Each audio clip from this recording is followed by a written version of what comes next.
Welcome back to the show, my friends. We all know that advertisers pay top dollar to get their commercials to play during the Super Bowl, and those same advertisers go all out to make their commercials as eye-catching, as funny, as whatever as possible, often with mixed results.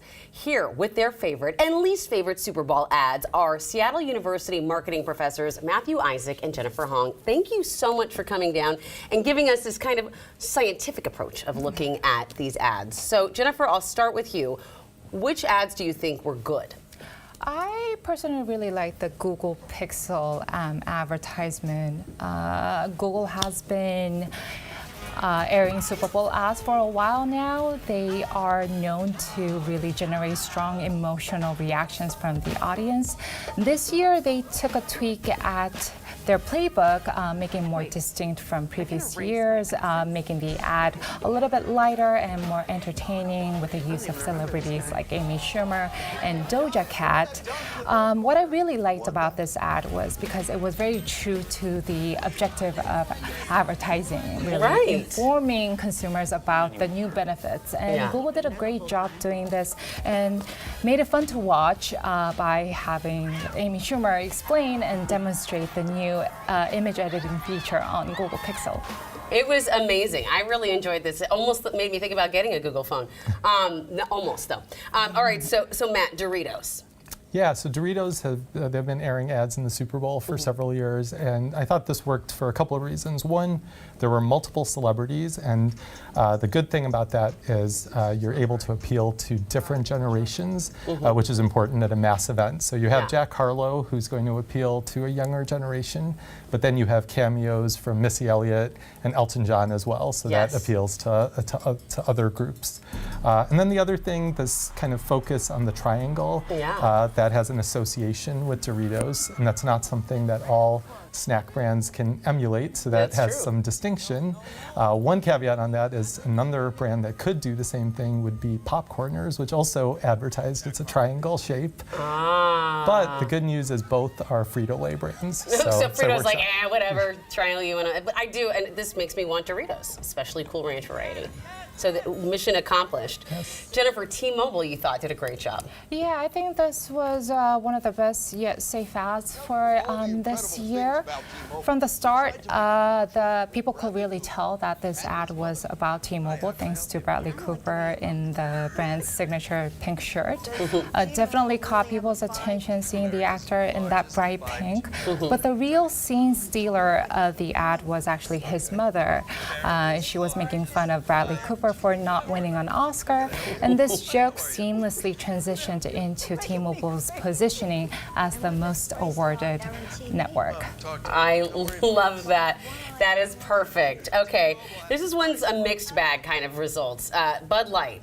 Yeah, so on one hand, I think this year you probably saw a lot of beer commercials, even more than usual. And last year was the cryptocurrency rage at the Super Bowl ads. This year it was beer because for the first time in 3 decades, Anheuser-Busch no longer had exclusivity in the category. So there were lots of other beer ads. And so it was hard to break through. And I thought this ad was light, and it was good in terms of repositioning Bud Light. Bud Light in the past has had more of kind of a party kind of positioning with their ads, like Spuds McKenzie and things like that.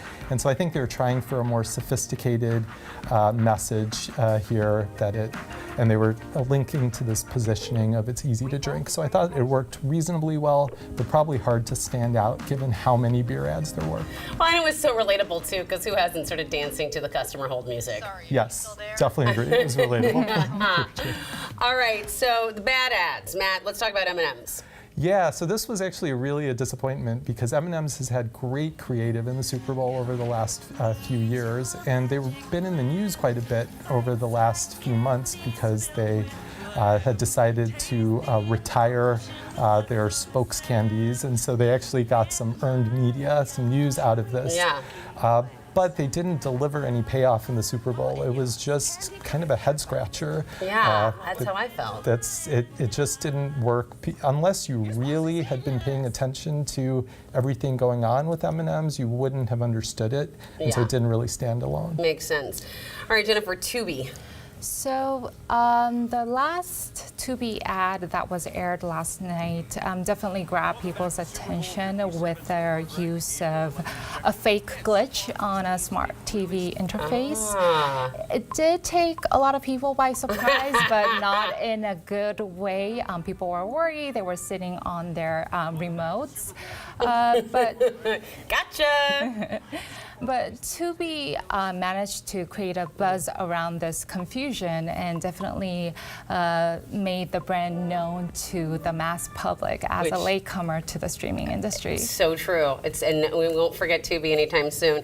And if you want to learn more about this, my friends, listen to this. Seattle University marketing faculty is holding a panel discussion, which I think is so great that you're inviting people to take part in. It's this Thursday on the 16th on campus at 5:30. It's going to be about the Super Bowl ads, specifically though from tech companies, right?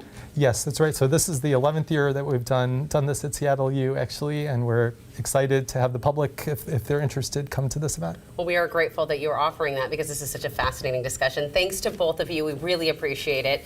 And coming up next,